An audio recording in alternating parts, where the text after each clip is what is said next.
네, 인공지능 시작하도록 하겠습니다.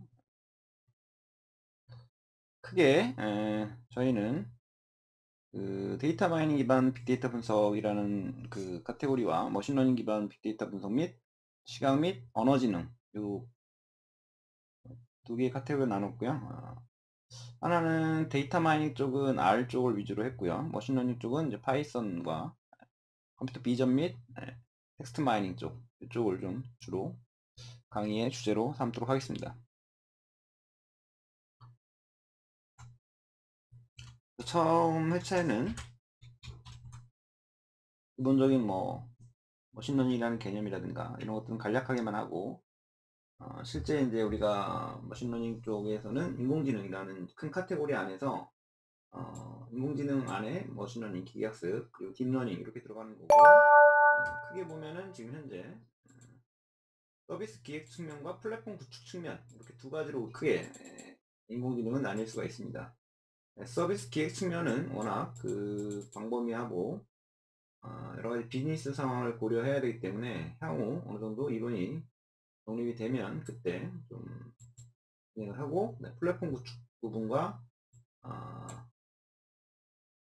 모델 구축, 그리고 각 이론, 그리고 수학 이론, 그리고 컴퓨터 비전 이쪽을 좀 집중적으로 주제로 잡아서 하겠습니다. 그래서 일단은 기계학습이라는 정의를 좀 내리고 지나가도록 하겠습니다. 사람이 학습하는 것은 뭐 수학, 과학, 역사뿐 아니라 수영, 자전거 타기 이런 것들이 있죠. 그리고 동물의 학습에는 물총 물고기가 목표를 맞히기를 한다든가 이런 학습한다는 그런 개념이 있습니다. 그 물총 물고기가 입으로 물을 쏘아서 벌레를 잡아먹습니다. 그때 학습을 통해서 목표를 맞춰서 능력이 향상된다고 합니다. 생물의 학습 과정 그리고 사람의 학습 과정 이런 것들은 경험을 통해서 점점 어떻게 보면 성능이 좋아진다 이런 뜻이죠. 그걸 기계에다가도 적용할 수 있냐라는 거고, 그런 것들에 대한 해답을 찾아가는 과정이다 라고 보시면 되고요. 몇몇 유명한 기계학습에 대한 정의가 있습니다. 아시다시피 우리가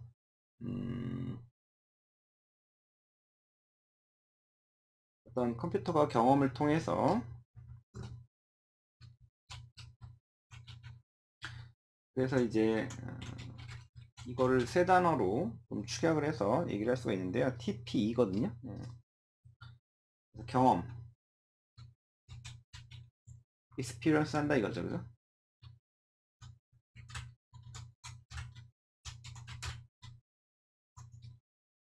네.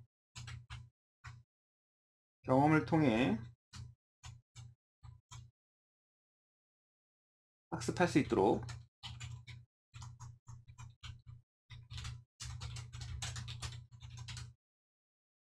프로그래밍 할 수 있으면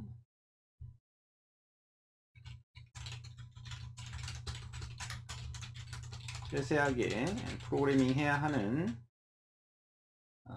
그런 번거로움에서 벗어날 수 있다 라는 게 사무엘 인공지능 초창기 사무엘의 정의고요. 이 개념은 그 앨런 튜링이 만든 튜링 머신 그 개념하고 이제 맞닿아 있습니다. T와 P와 E 이렇게 이제 얘기를 많이 합니다. 그래서 어떤 컴퓨터 프로그래밍이 요거부터 먼저 정의하면, 요 정의보다는 그죠? 요 정의보다는 경험을 통해서 성능을 그죠? 학습한다 이런 개념이 있고, 도움할 수 있다 이런 개념이 있고, 그리고 T라는 작업을 수행한다라는 거죠. T, 태스크다라고 해서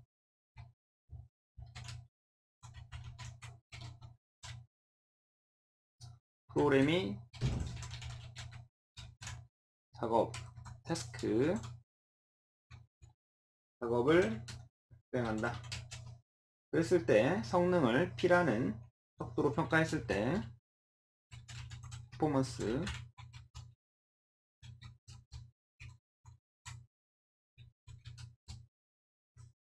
성능을 P라고 합시다. 성능을 P, 퍼포먼스라는 척도로 평가했을 때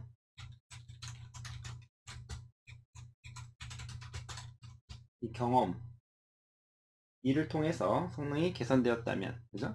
경험을 통해서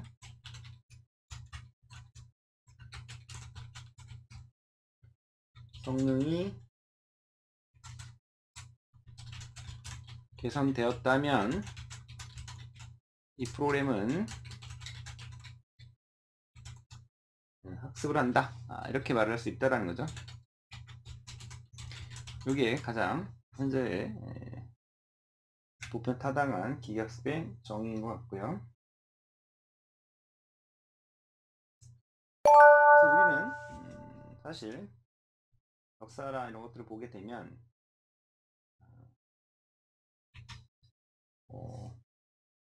꾸준히 인공지능에 대해서 1950년대부터 연구를 해왔었고요.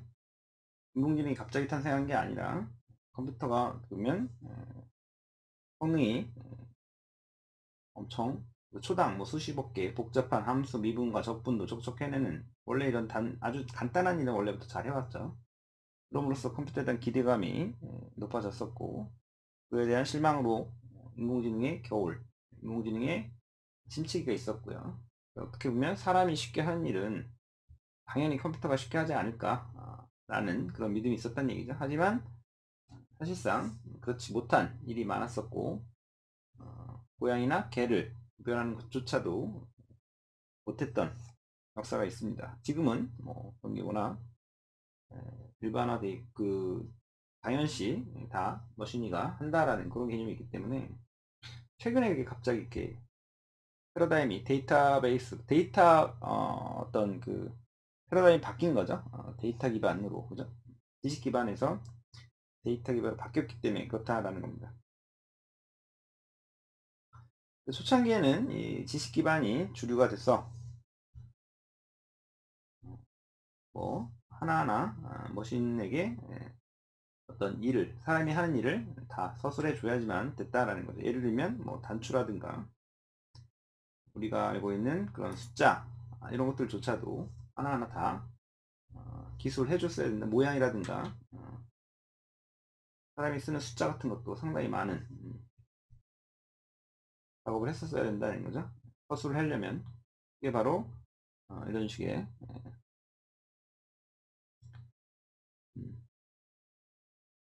이런 그죠?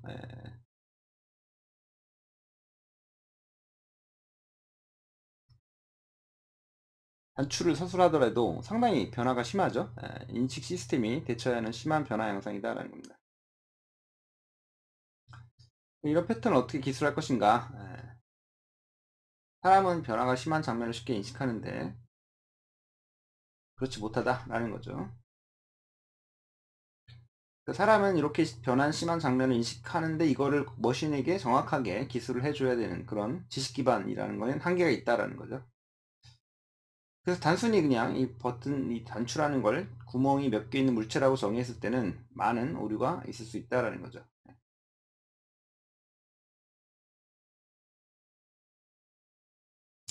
그래서 지식 기반으로는 한계가 있다라는 걸 사람이 깨달게 되면서 기계학습으로 전환이 일어났습니다.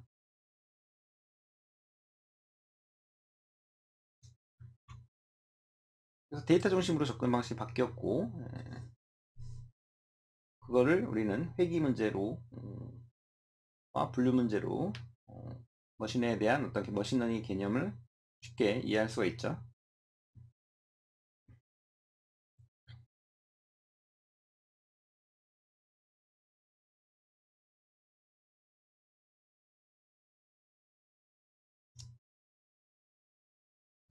그래서 우리가 또 머신러닝을 하면은 사람은 쉽게 지금 로봇 같은 걸 떠올립니다. 그죠? 그래서 또는 주변에서 쉽게 볼 수 있는 머신러닝 애플리케이션들이 지금 많이 있죠. 스팸 필터도 스팸 필터, 그죠? 스팸 필터 같은 것도 하나의 좋은 예가 되죠. 자동으로 스팸인지 아닌지를 걸러내는 이런 것들. 그리고 스카이넷 영화 터미네이터에 보면 인공지능 슈퍼컴퓨터가 나오는데 이 정도는 아니지만 기술적으로 스팸 필터도 머신러닝을 할 수 있습니다. 그래서 실제로 잘 학습되어 있는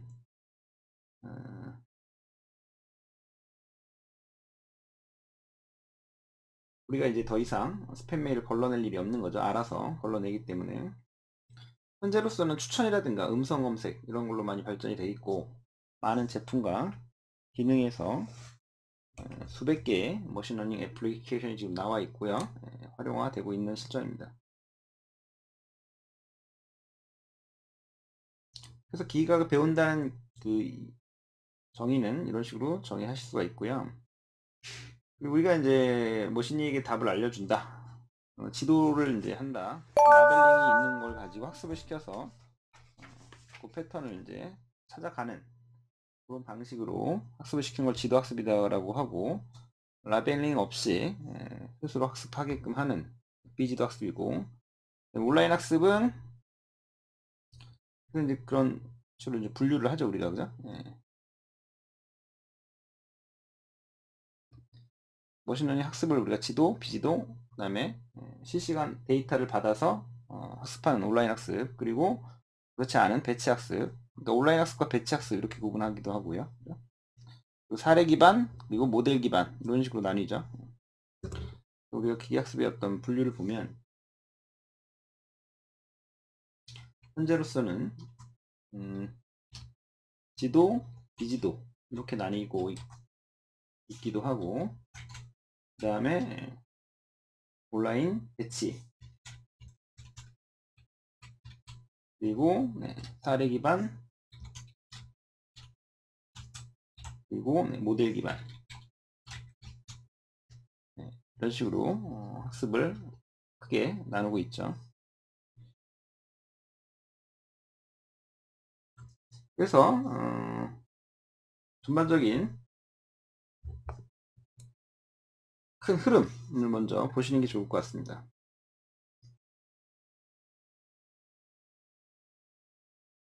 여러분 또 알다시피 또 훈련 세트가 있어야 되죠. 학습하는데 필요한. 그래서 훈련 세트다 라고 하죠. 그것도 샘플이다 라고 하고 그래서 이 경험이라는 게 바로 훈련 데이터가 되는 거죠. 그죠?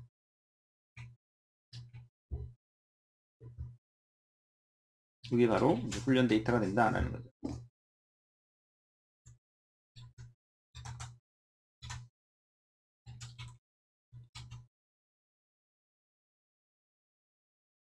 샘플이다 라는 거니까 틀에서 이제 오젝트가 되어 있는 사례화 되어 있는 인스턴스들이죠.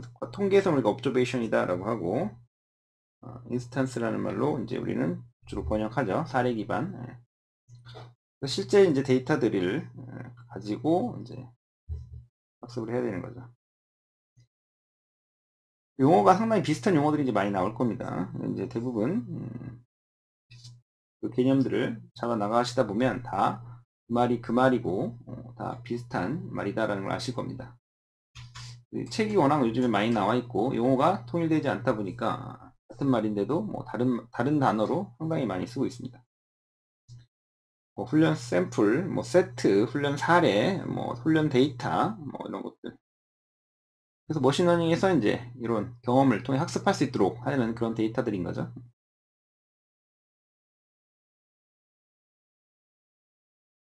그리고 이제 성능이라는 걸 이제 정확도라는 걸로 우리가 이제 척도를 한다는 거죠. 성능을 P라는 걸 이제 성능, 그죠?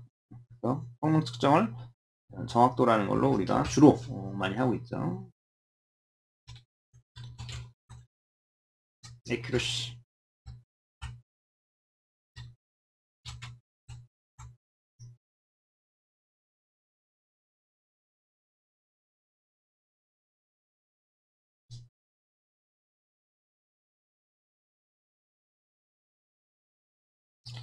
머신러닝 왜 쓰는가? 사람이 뭐 편리해지려고 쓰는 거죠. 그리고 다양한 자동화, 인간이 하기 귀찮은 그리고 편한 뭐 인류의 문제를 해결하는 그런 다양한 어떤 이슈가 있는 거죠.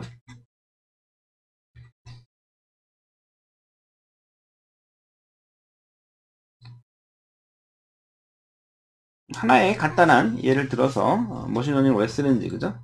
왜 머신러닝을 사용하는가에 대한 답변을 한번 찾아가 보겠습니다.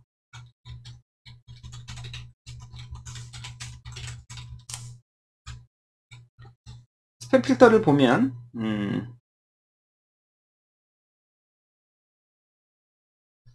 근데 스팸 필터를 만들려면 어떻게 되냐라는 거죠.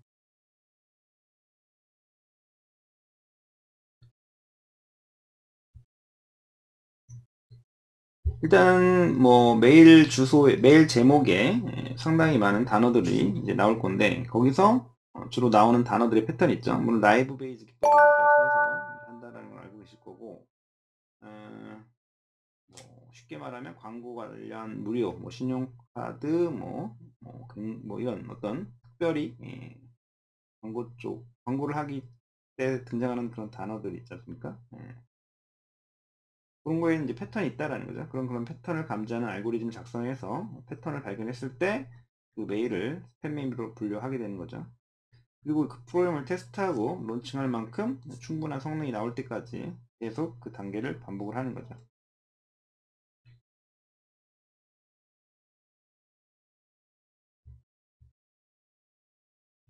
그래서 이런 방식을 우리가 전통적인 접근 방법이다 라고 합니다. 전통적인 접근 방법은 이 파워포인트로 좀 만들겠습니다.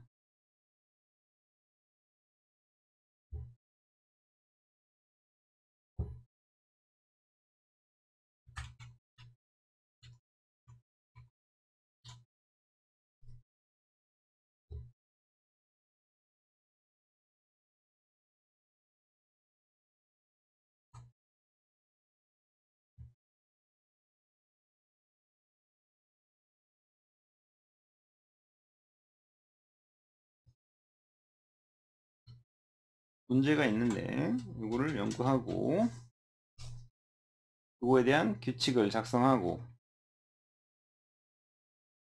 그걸 평가하죠.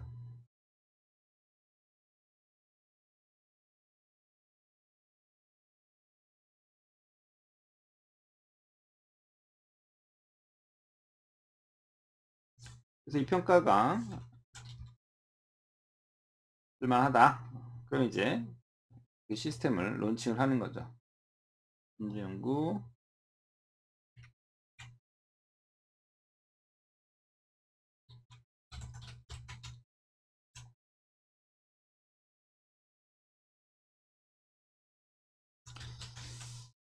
아니다. 이 평가를 했을 때 오차가 상당히 많이 있다. 이럴 때는 우리가 계속 오차를 분석해서 다시 연구를 하겠죠.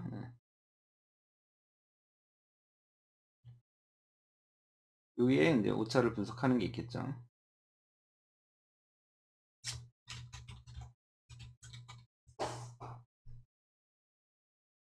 이런 패턴으로 이제 가는 거죠.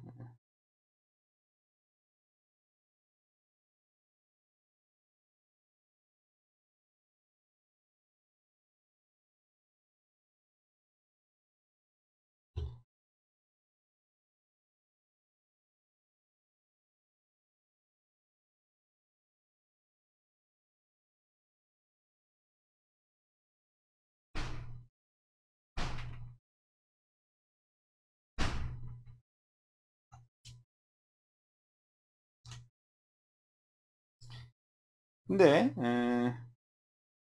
이 규칙 기반이다라는 거죠. 이런 식으로 전에 접근했었다가 이제 머신러닝 기반의 기법을 머신러닝 기법에 기반을 둔 스팸 필터는 일반 메일에 비해서 스팸에 자주 나는 패턴을 감지해서 어떤 단어와 구절이 스팸 메일을 판단하는데 좋은 기준인지 자동으로 학습을 한다라는 거예요. 그래서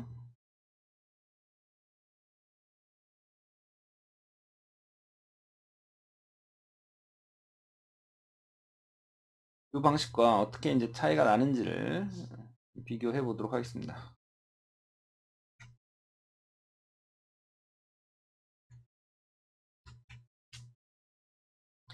문제 연구는 똑같이 하는데 여기서 이제 규칙을 만든다기보다 머신러닝 알고리즘 훈련을 하죠.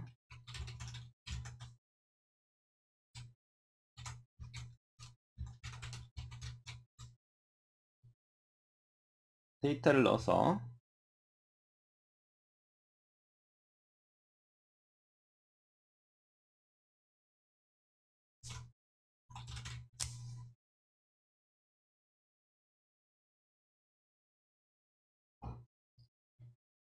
그리고 훈련.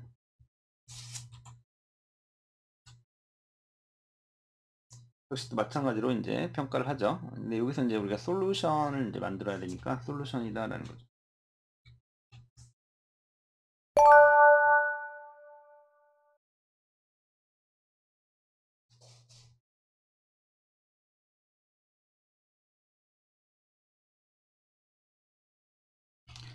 이제 이 방법만 이제 우리가 다른 거죠. 규칙을 작성하는 거를 데이터를 통해서 스스로 패턴을 만들어가는. 그러니까 이 정의, 머신러닝의 정의와 맞닿아 있는 거죠. 스스로 학습을 할 수 있게끔 프로그래밍이 가능하냐라는 거죠. 그리고 어떤 성능을 우리가 평가하는 기준이 있어야 될 거고요. 데이터가 경험이니까 그 경험을 이제 계속 주면 오차가 있으니까 그 오차를 계속 줄여 나가면서 최적의 성능을 나오게끔 하는 그런 식으로 우리가 알아볼 수가 있습니다.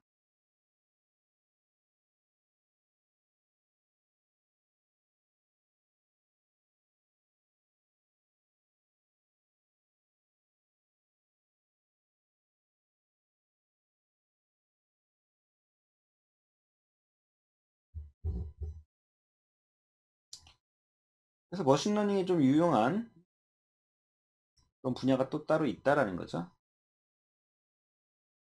음성 인식 같은 분야, 그죠?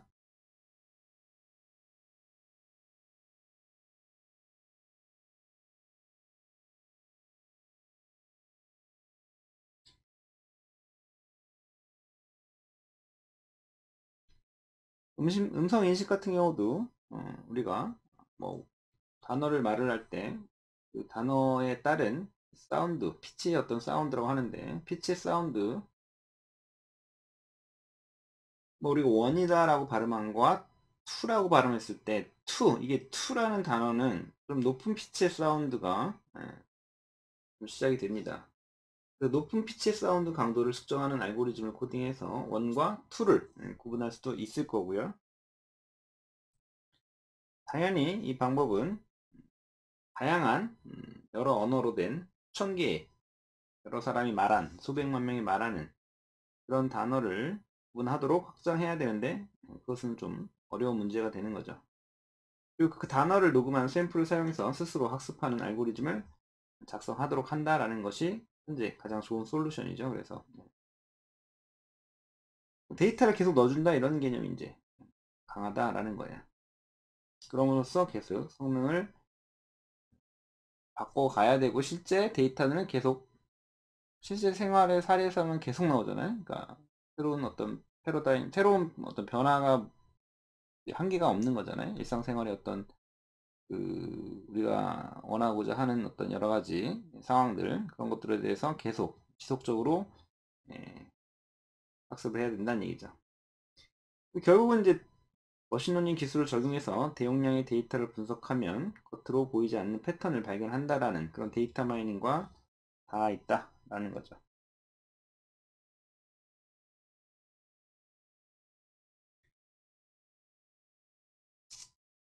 그래서 이 반복, 많은 양의 데이터를 넣어주면서 알고리즘 훈련을 하는 데 있어서 솔루션에 대한 평가를 하고 분석을 하고 그러면은 그럼으로써 이제 문제에 대한 이해도가 증가되고 점점 더 성능이 좋아진다라는 거죠.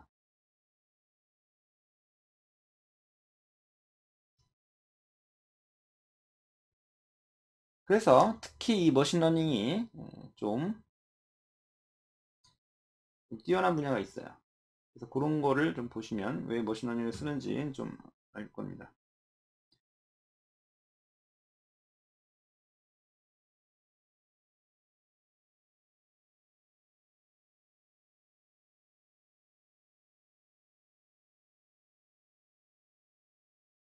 그래서 머신러닝이 뛰어난 분야 이렇게 할까요? 왜 머신러닝을 사용하는가 라기보다 머신러닝이 뛰어난 분야. 기존 솔루션으로는 많은 수동 조정과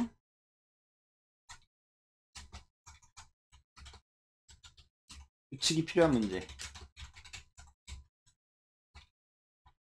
하나의 머신러닝 모델이 코드를 간단하게 만들고 전통적인 방법보다 더 잘 수행되도록 할 수 있다라는 거죠. 그 전통적인 방식으로는 해결 방법이 없는 복잡한 문제.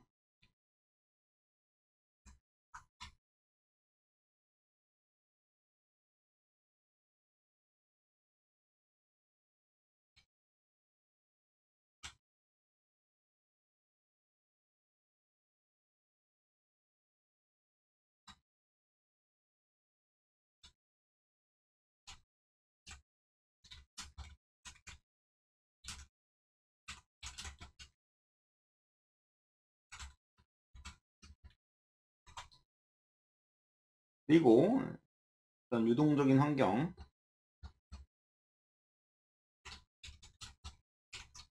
머신러닝 시스템은 새로운 시스템에 계속 데이터에 적응을 해 나가기 때문에 유동적인 환경에서도 뛰어난 성능을 나타낼 수 있고요.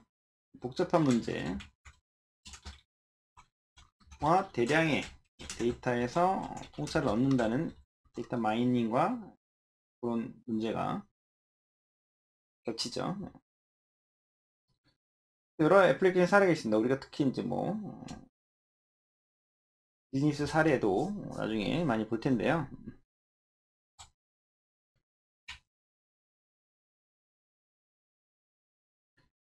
이미지를 통해서 생산 라인에서 이미지 자동 분류한다든가, 그죠? 그럼 CNN을 이용해야 되고, 합성공 신경망을 이용할 거고, 뇌를 스캔해서 뭐 종양을 진단한다든가, 이런 것들은 우리가 시멘틱 분할 작업을 합니다. 그래서 이미지의 각 픽셀을 분류하죠. 그럼으로써 뭐 또 종양의 정확한 위치와 모양을 결정한다든가.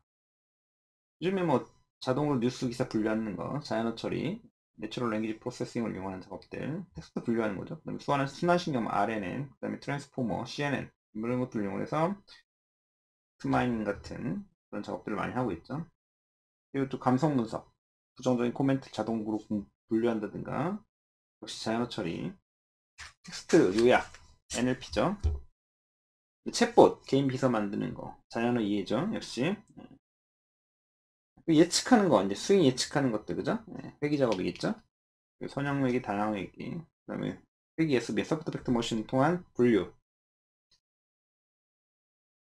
그리고 회기 랜덤 포레스트도 있을 수 있고요. 인공신경망 이런 것들을 상당히 다양한 예측을 우리가 통해서 안정적인 어떤 미래 수익 확보 이런 것들을 할 수 있다는 거죠.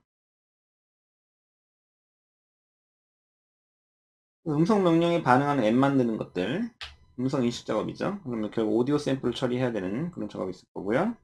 결국 이건 RNN이나 CNN, 트랜스포머로 우리가 진행을 하면 될 겁니다. 그 다음에 신용카드 부정거래 탐지, 상치 탐지겠죠. 그래서 군집 작업들, 구매 이력을 기반으로 고객을 군집한다든가, 시각화, 차원 축소 이런 것들이 다 지금 현재 많이 쓰이고 있는 사례들이죠. 또한 또 많이 쓰는 게 추천 시스템들, 그죠? 과거 구매 이력을 기반으로 상품 추천하기. 그 다음에 게임 봇 만드는 거, 강화학습을 통해서 하죠. 주어진 환경에서 보상이 최대가 되는 행동을 선택하는 그런 머신러닝 한 분야죠. 알파고잖아요. 유명한 강화학습, 그죠? 이런 것들은 다 알고 계시어서 빨리빨리 넘어가도록 하겠습니다. 아까 시스템의 종류가 이렇게 있다라는 걸 꼭 알아두시고요.